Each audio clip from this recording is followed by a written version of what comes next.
Now we let's assume with other mechanism, value mechanism, with the previous example. Okay, so now we assume with mechanism number 2, like this. In the previous one, we assume mechanism with plastic hinge at A and B and D and E. But now we assume mechanism at plastic hinge at A and C and D and E. Okay, and we can with this assumption of mechanism we can calculate M at A equal to MP, M at C equal to plus MP, this is minus MP, and M at D equal to minus MP, and M at E equal to plus MB, MP. Okay, so again we use this moment diagram due to the applied load and redundance. Then we can write this equilibrium equation. M at A here equal to minus this one and plus this one and plus this one and plus this one. Okay, equal to minus MP.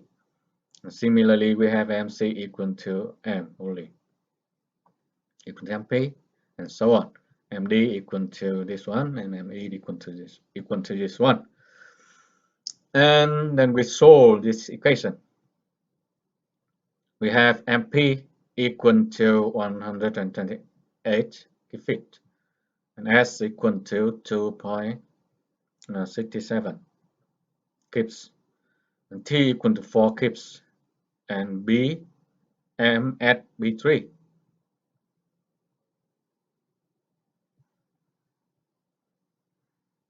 We check M at B3 equal to 132 kip feet. After solving this redundant and moment MP. Now, in this case, MP and the redundant M is equal and equal to same and equal to 128 kip. Okay, and by using this solution of the this equation, then we check MP. M at B3. Okay, M at B3, this point, at this point, and it's equal to 132, and we found that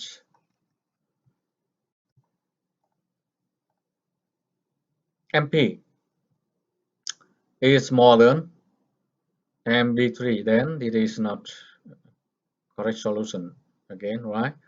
And the range of the MP is 128 and smaller than 132.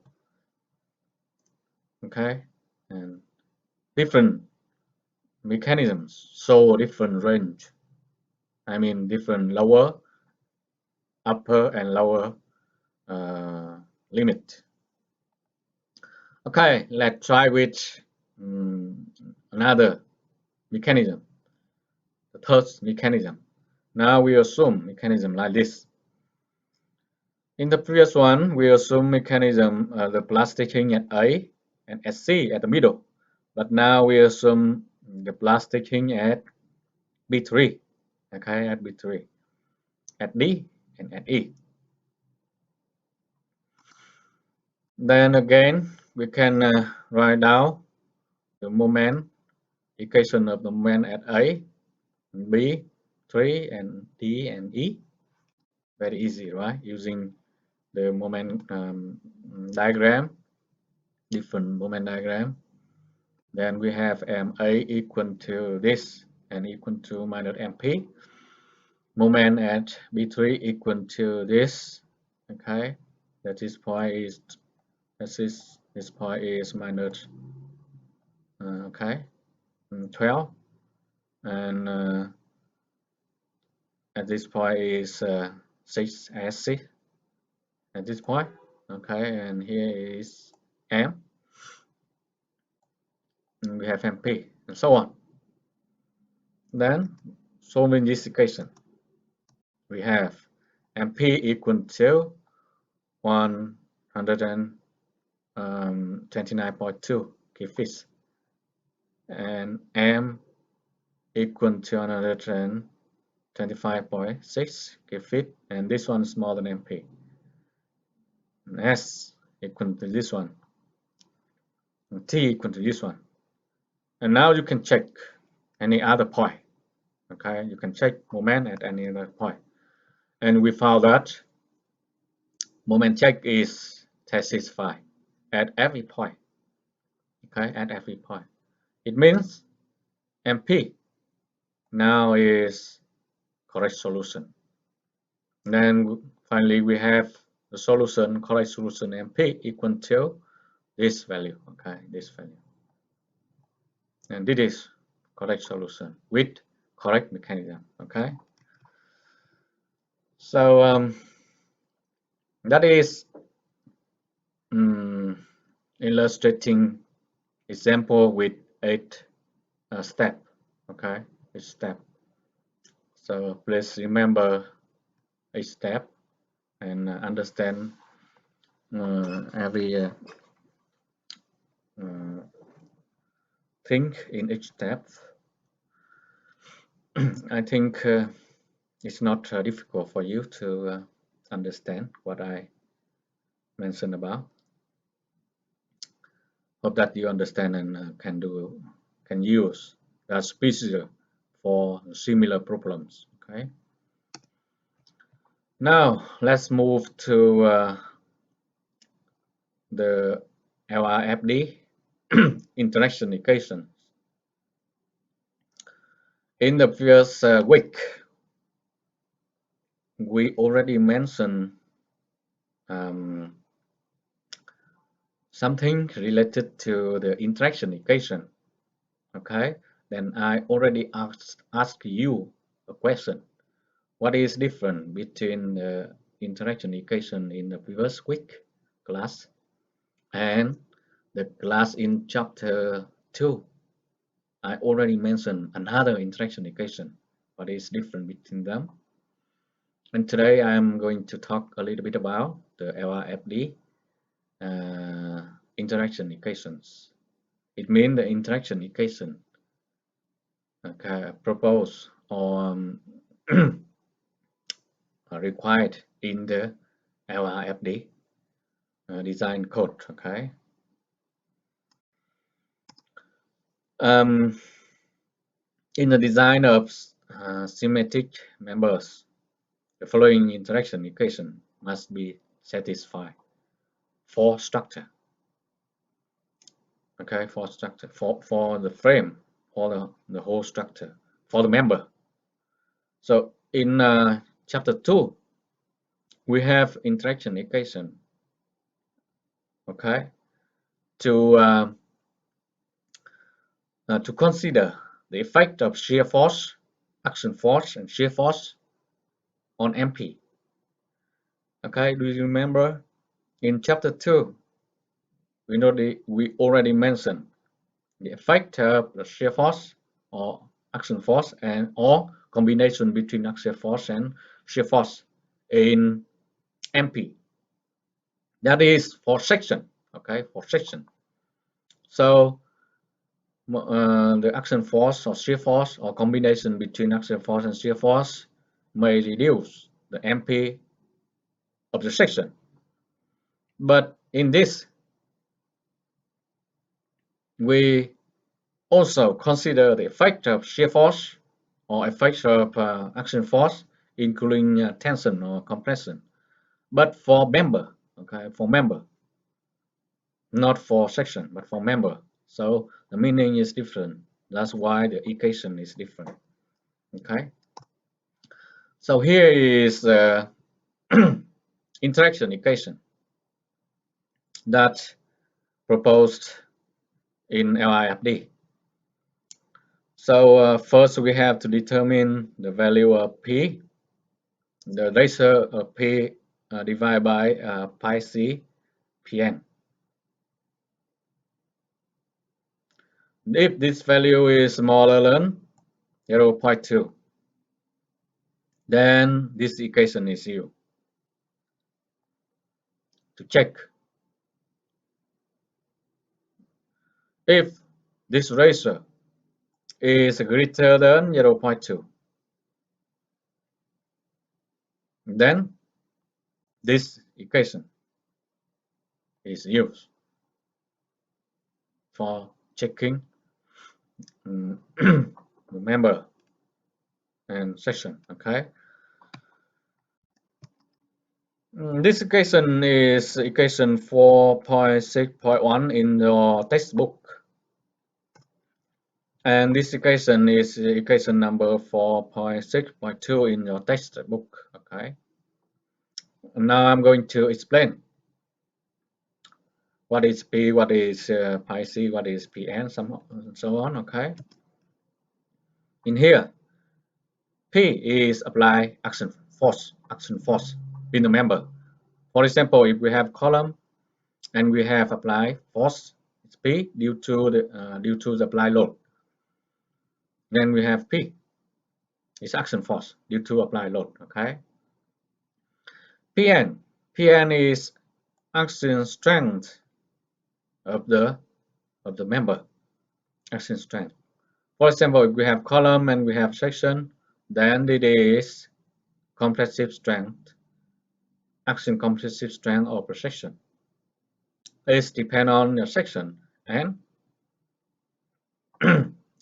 the strength of the material. Okay, and it depends on the stiffness of the section.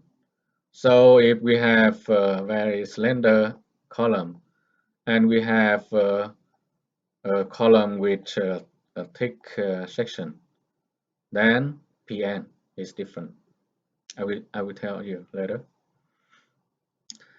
M here is apply moment and moment. Apply and moment due to the load. Okay, due to the load. If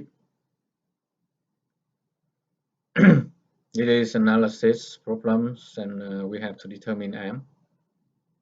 Also, if it is a design problem, then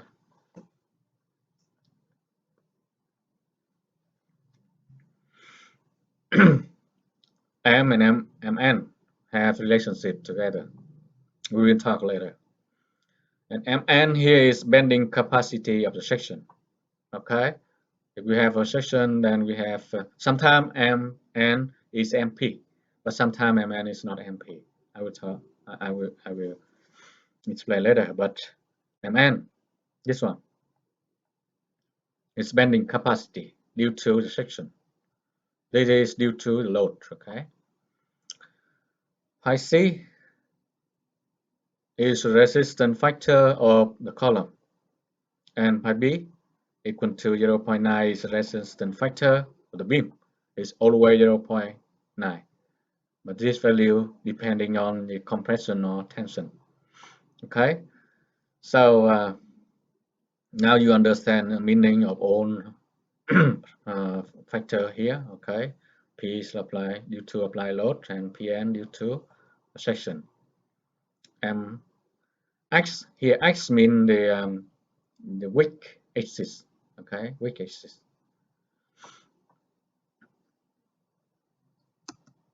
Okay, so for tension, action force. Okay, for tension we have Mn equal to Mp, My. Mn equal to My, and My here equal to A multiplied by sigma y. You know, right? For tension.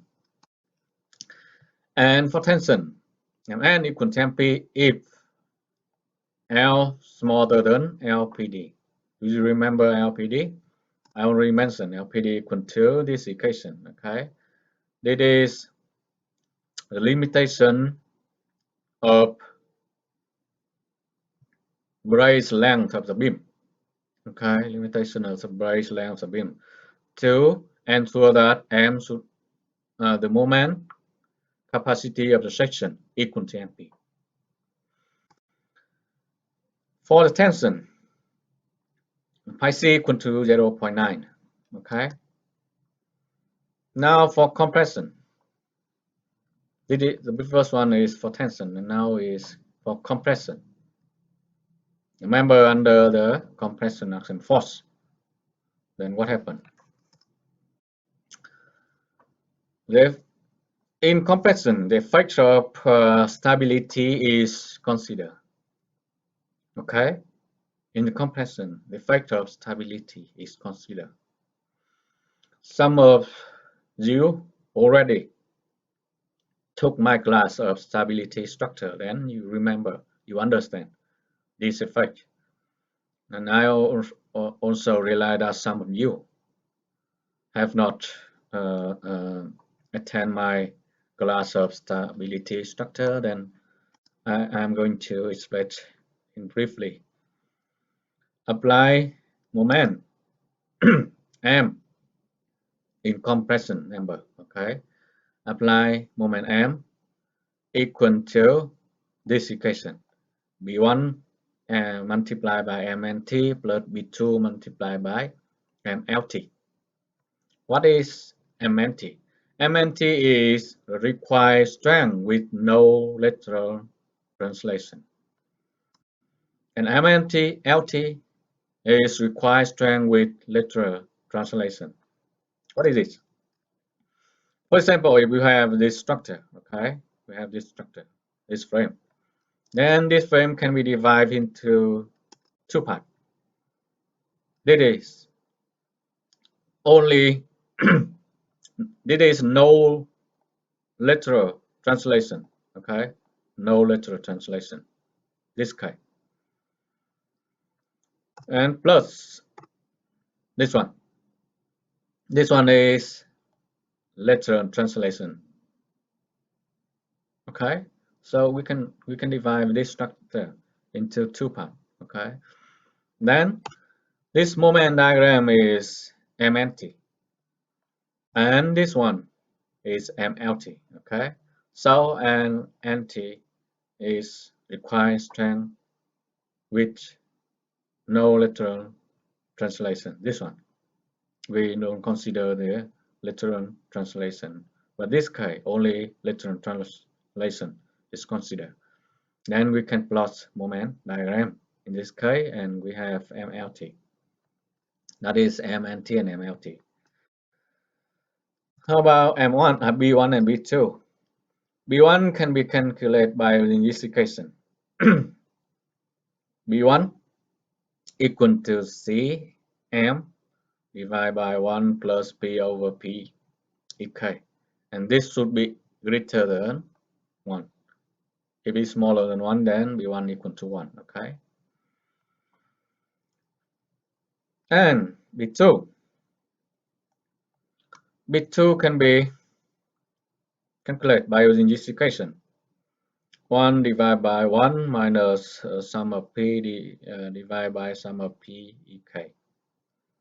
Sum of P means the owner of the load P. Sum of P EK. I will explain. And it should be greater than M1. If it's smaller than M1, then B1 equal to 1. Okay, so here. What is Cm? Cm equal to this equation. If the member is under this condition, okay, this condition it means it is under compression, and the moment at the beginning point is like this, and the moment at the end point is like this. Okay, so if the member with this condition of the load, okay, of the force, initial force, then we can use this equation. So let's say it is A. This point is A and this point is B. Okay, send moment at A, MA. Moment at B is MB, like this. Then we have MC equal to this equation. If the condition of the structure of the member is like this. It means the fixed and beam under the compression and the lateral load like this, and MC now can be determined using this equation. And you can check more in the structure, stability structure book. Okay. And PEK. PK equal to this equation. It is similar to Euler equation, right? Euler load equal to pi square E over K L and R square. What is K? K is the factor to consider the effective length of the member. In the frame, we can use alignment charge to determine K. Okay, so in the stability structure, we have a charge called alignment charge to determine K. And some of you already know, but don't worry. If you don't know, you can check the book and you can determine K very simple. Okay. So now you understand the value of M, applied moment M, Mx. What else? Resistance factor. For the compression, in the compression, pi c equal to 0.85. Okay, so in tension, it is 0.9, but in compression, it is 0.85. Okay, that is different between tension and compression condition. And the compressive action strength of the member. Okay, compressive strength of the member.